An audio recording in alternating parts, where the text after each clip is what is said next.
आपको हम क्षेत्र और क्षेत्रज्ञ को बहुत ही संक्षिप्त रूप से हम आपको बताना चाहते हैं, जो हमारे महान विद्वान स्वामी अखंडानंद जी ने बताया है अपने प्रवचन में। उनके शब्दों में कुछ मैं बता रहा हूँ। चार चीजें बताई गई हैं, चार प्रकार से इसको समझो। इनके लिए बहुत संक्षेप में, क्षेत्र जो है इसमें क्षरण होता, नित्य प्रति हरण हो रहा है, और यह क्षेत्र जो क्या है, अनित्य, हमेशा क्षरण होने वाला और अनित्य।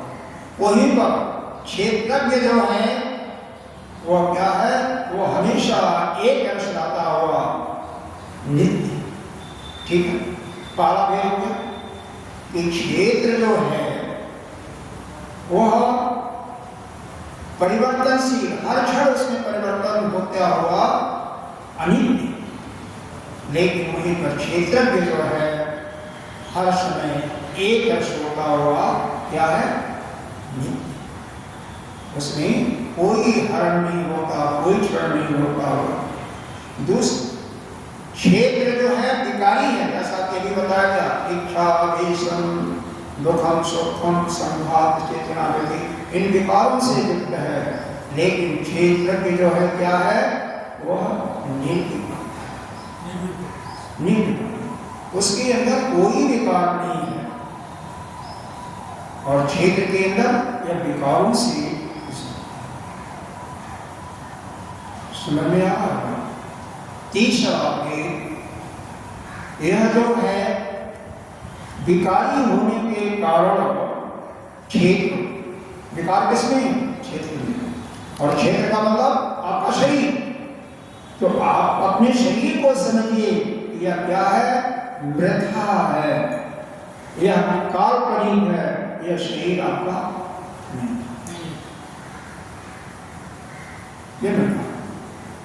और वहीं पर जो क्षेत्रज्ञ है वह क्या है, वह चूंकि निर्विकारी है तो हमेशा क्या है, सत स्वरूप है।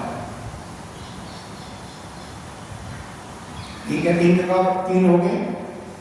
चौथा चीज है, यह क्षेत्र भी विकार होता हुआ भी उस ब्रह्म से, आत्मा से अभिन्न है, क्योंकि वही जो है कण-कण में विद्यमान है।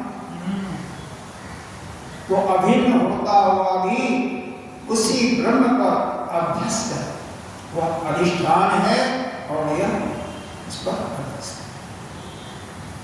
और क्षेत्र में क्या है, वह तो आत्मा ही है, वह तो ब्रह्म ही है, वह तो ब्रह्म रूपा ही है, ब्रह्म ही है, कोई अन्य नहीं। तो इस चार चीजों को यदि अपने अंतःकरण में ठीक ठीक बैठा लें तो आप इस शरीर के और आप क्या हो, दोनों के भेद को ठीक ठीक जान लोगे, तो कम से कम शरीर को अपना नहीं मानोगे। पुनः एक बार रिपीट करते हुए समाप्ति करते हैं। क्षेत्र जो है, यह शरीर ही क्षेत्र है, इसका हमेशा क्षरण होता है, जिसे के कारण इसको अनित्य कहते हैं। क्षेत्र में जो है कोई हरण नहीं होता, वह नित्य है। दूसरा, यह क्षेत्र विकारों से दुख मुक्त है, जैसा इच्छा, द्वेष, सुखम, दुखम, संघात, चेतना, चित्त बताया गया। और यह क्षेत्र में कोई विकार नहीं, निर्विकार। इस क्षेत्र विकारों से युक्त होने के कारण वृथा है, काल्पनिक है, माया से ग्रसित कुछ नहीं। लेकिन क्षेत्रज्ञ जो है वह क्या है, निर्विकार होने से सत्य। चौथा, यह क्षेत्र ही उसी अधिष्ठान से, उसी ब्रह्म पर ही आश्रित है, क्योंकि उससे अभिन्न है, उससे अलग नहीं है, क्योंकि वही परमात्मा कण-कण में विराजमान है। और क्षेत्रज्ञ जो है वो तो ब्रह्म ही आत्मा, क्षेत्र का मतलब आत्मा, और आत्मा ही ब्रह्म है, उसमें तो कोई अंतर ही नहीं है। इन्हीं शब्दों के साथ आज की समाप्ति हो रही है।